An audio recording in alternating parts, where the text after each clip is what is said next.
My father waited until the room was loud enough to make kindness impossible and said it like a verdict.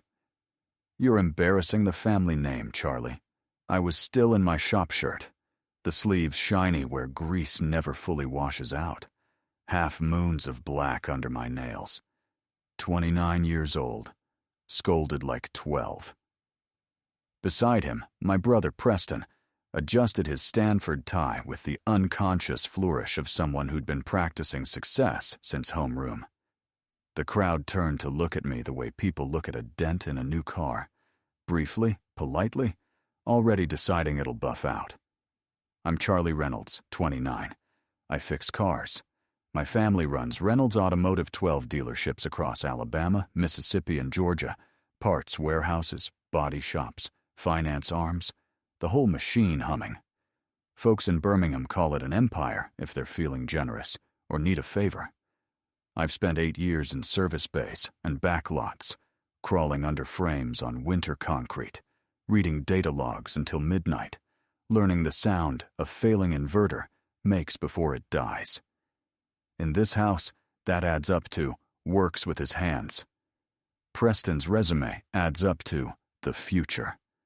The party was for his MBA, garden lanterns in the oak branches, bartenders in white shirts moving like chess pieces, a rented quartet sawing through standards, suppliers, bankers, local media, the board.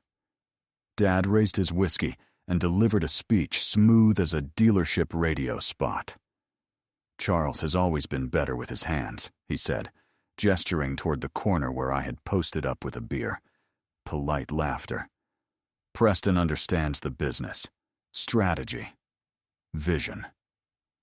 Real applause this time. You could see everyone in the room adjusting their mental portfolios to include a little more Preston.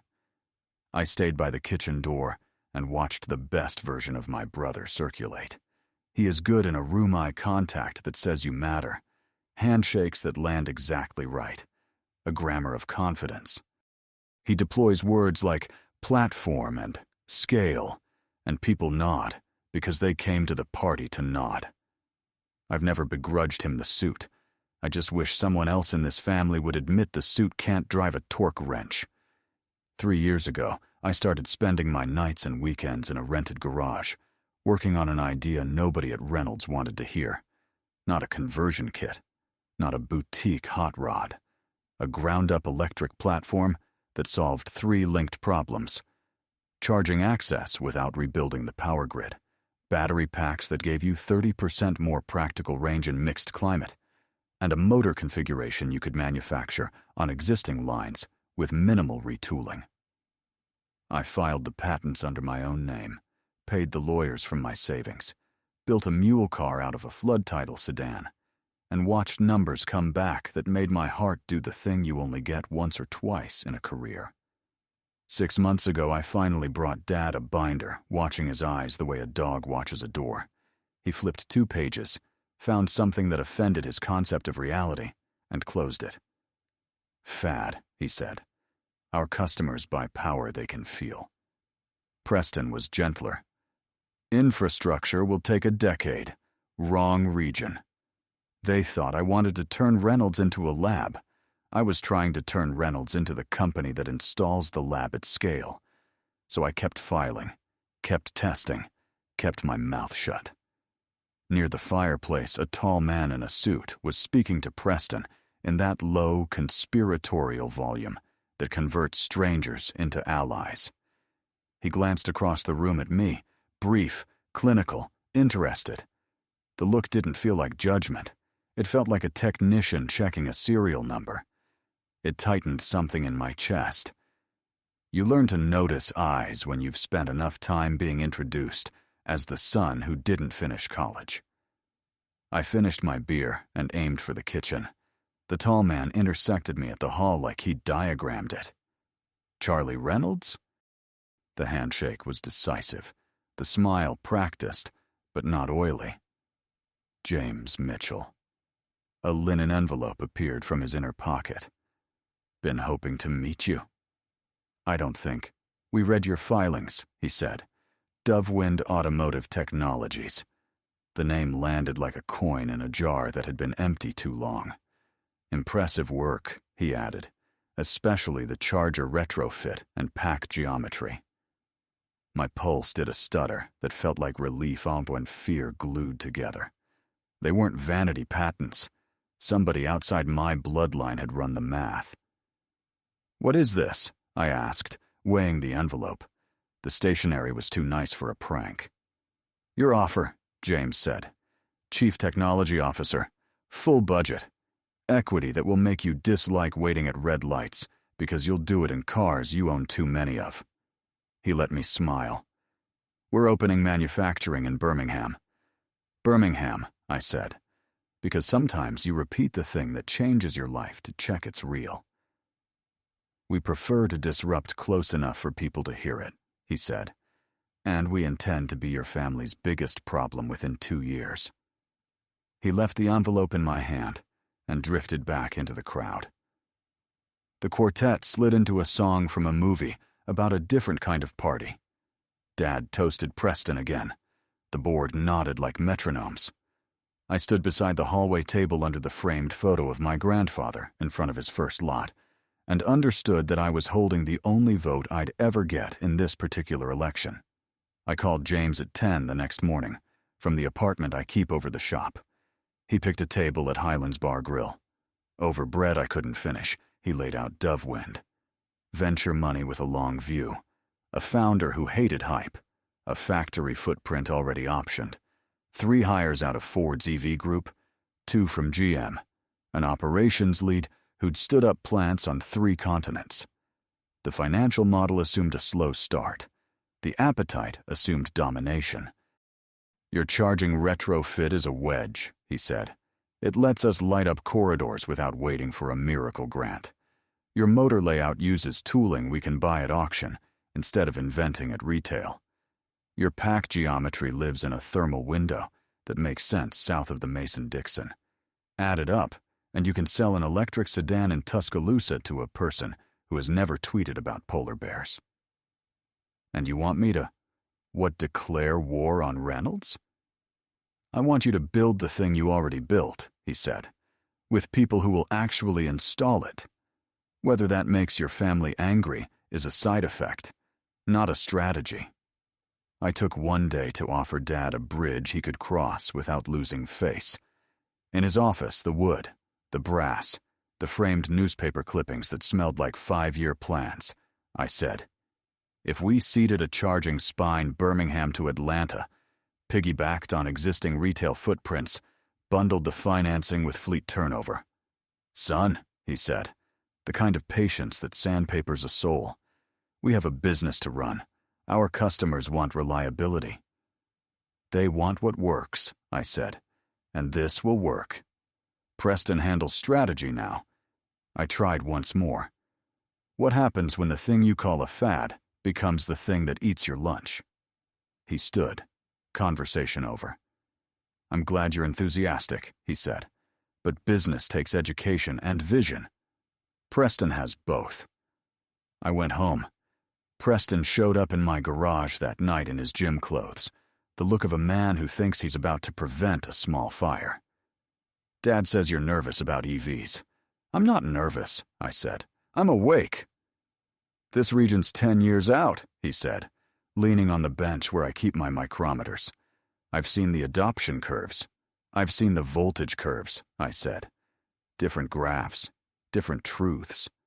"Tech doesn't matter if customers don't want it," he said gently, like I was a stray who needed reminding where the porch was. "Customers don't want it until it's good and present and theirs," I said, and let him take that back to the house like homework he wouldn't do. I signed with Dovewind at noon the next day. The ink felt like oxygen. What surprised me most was the speed of competence. Meetings started on time and ended earlier. Engineers argued with whiteboards instead of egos. When we couldn't find a part, purchasing had 3 alternatives before lunch. Sarah Chen, our head of manufacturing, walked the empty Birmingham shell twice and told me where my line would bottleneck before a single robot arrived. David Park, marketing, didn't ask me for sizzle. He asked me what stress noises to avoid in commercials, because Southerners can hear fake. We set an 18-month clock to production and 6 months to first-wave chargers, aggressive and correct. We leased a warehouse 15 minutes from Reynolds HQ. The symbolism wasn't pettiness, it was logistics. Our first chargers went into places our people already shop: grocery anchors, football towns, interstate exits with honest bathrooms. The retrofit snapped into existing pads like it belonged there because it did. The first time I watched a guy in a work shirt plug into a unit that had been a gas pump 3 weeks earlier and grin when the screen told him 30 minutes to 90%, I thought, this is the click sound a hinge makes right before a door swings forever. January. Our mid-size sedan rolled down the line and hissed into daylight. The spec sheet was tidy. Real 300-mile range in southern heat, 0-60, that made believers, a price that didn't insult paychecks. But the car wasn't the headline. The network was. In March, our campaign launched. Southern Electric. Southern Values. Southern Built. We showed lunch pails and church lots and tailgates charging under Friday night lights. We didn't sneer at trucks. We said, bring them. We'll build one you'll brag about. Pre-orders broke the website. The local paper called us a hometown miracle. The Business Journal called us an execution story. The National Trades called us trouble. Reynolds ran a spring promo on V8s with chrome packages.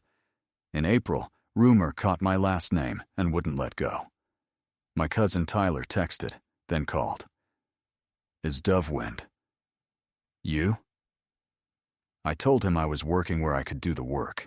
He whistled, then said the thing you never hear at the beginning of a real conversation. I think they made a mistake. In May, James pulled the leadership team into the conference room that still smelled like cut drywall. Reynolds is sniffing, he said. We moved the public launch forward. June. We slept at the plant, showered at the gym 2 blocks over, ate with clipboards. We went live with 5 dealer partners, 20 chargers, and a service protocol that didn't treat customers like beta testers. We sold out the quarter in 2 weeks. People showed up who had never considered an electric car and drove away giddy. The chargers got names from kids. Old men timed their coffee to the fast charge curve and told me about their first Chevys. A sheriff's department put in an order for the fleet. Dovewind felt less like a startup and more like a town rebuilding itself around a new river. In July, Dad called. The voice that used to announce curfews now announced consequences. 9 a.m. tomorrow. Boardroom. I slept badly and printed truth. Market share maps, charger utilization, fleet commitments, supplier MOUs, patent summaries.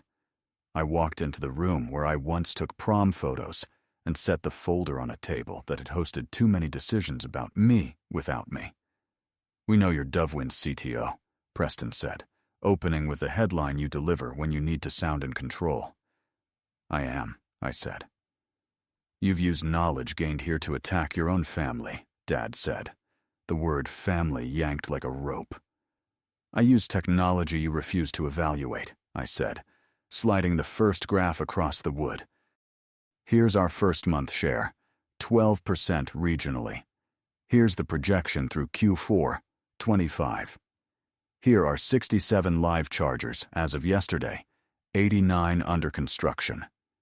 Here's a fleet contract your sales team told 2 years ago to check back in a decade.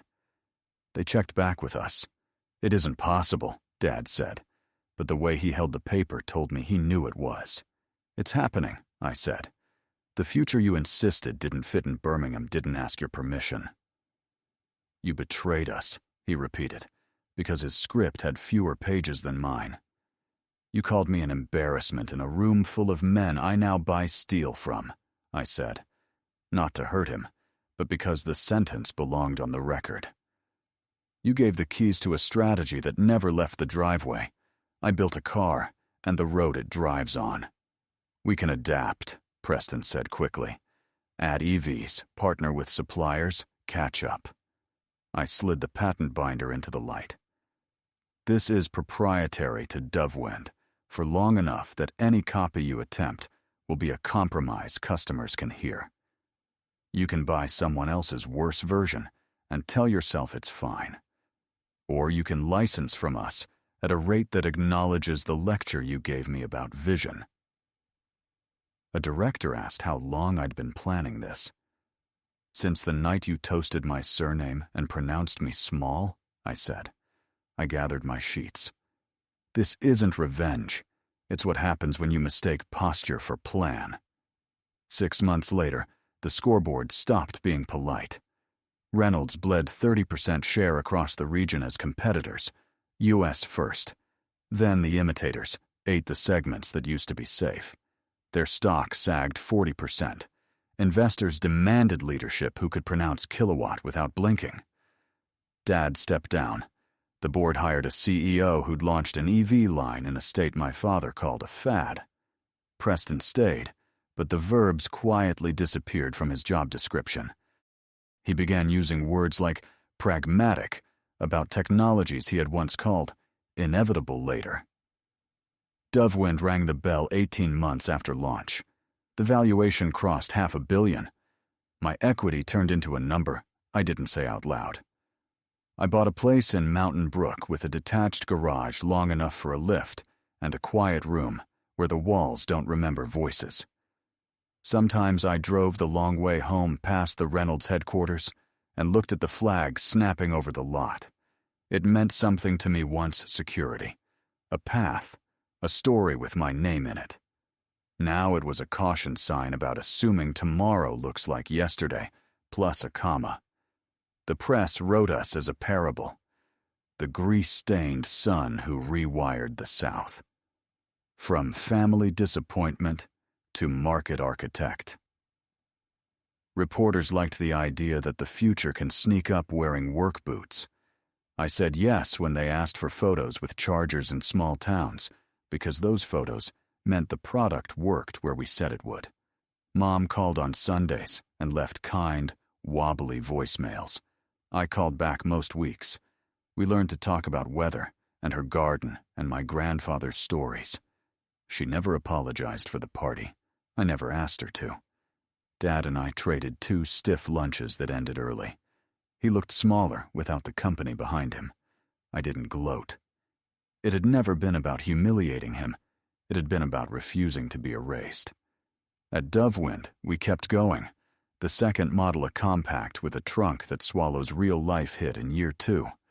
The commercial van landed next, and fleet managers who'd sworn they'd die idling in parking lots cut their budgets and sent me Christmas cards. Our charger reliability crossed numbers that make utilities call you first. We signed agreements with high school tech programs so kids here learn electronics on cars built here. On a hot Saturday in August, I watched a line of folks at a ribbon cutting in a county with more past than budget, and thought, this is the part of invention nobody puts in the patent teaching a place to trust a new sound. Every now and then, a Dovewind board member would ask whether there was any wisdom in a detente with Reynolds white label chargers, joint dealerships, some gesture at civic unity. I'd say the same thing I told myself the night I signed the offer. Partnership requires respect on the way in, not flowers on the way out. We'd offered, they'd laughed. The market doesn't do therapy. People like to extract morals from stories like mine. Sometimes they hand me one and wait for me to nod. Believe in yourself. Prove them wrong. Hustle. The one I keep is smaller and sharper. When people without vision call you a disappointment, don't argue, check your compass. If it points somewhere, walk. You'll know you're on track when the work stops needing permission and starts needing a calendar. On my office wall, there's a photo of my grandfather in front of his first lot. One car with more hopes than cylinders.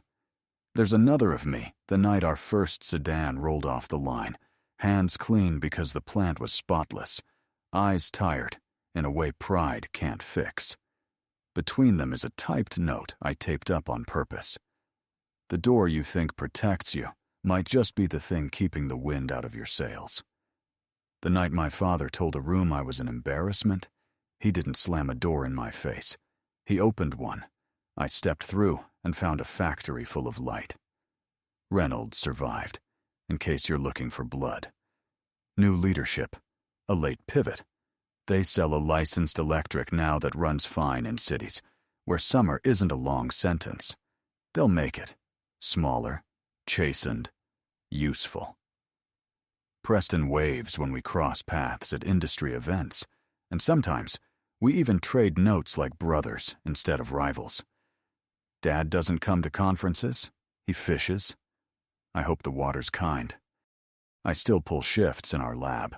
I still lose time staring at a patent drawing until the line turns into a hinge in my head. When a young engineer brings me a binder, I open it and keep turning pages, even when the first diagram offends my old ideas. I ask the only question that matters in a shop or a boardroom.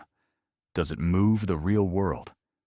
If the answer smells like yes, I find budget and I find time, because somewhere there is a kid in a corner with grease on his hands, and a voice in his ear telling him that hands mean he can't have a head. We hired that kid last month. His name is Jalen. He came from a community college with a binder full of range tests and a shy way of saying, "Sir," even when I tell him not to. He's working on a fault-tolerant inverter that refuses to die stupid. Yesterday, he showed me a plot that bent in the right place. He waited for my face to harden. It didn't. I told him the truth. No one told me when I needed it most. Keep going. If this offends someone's nostalgia, that's not your problem. Just make it work. The market will write the rest. And on quiet nights, when the plant hum drops to a purr and the last forklifts have gone home, I stand at the end of our line and listen to a future my family thought didn't speak.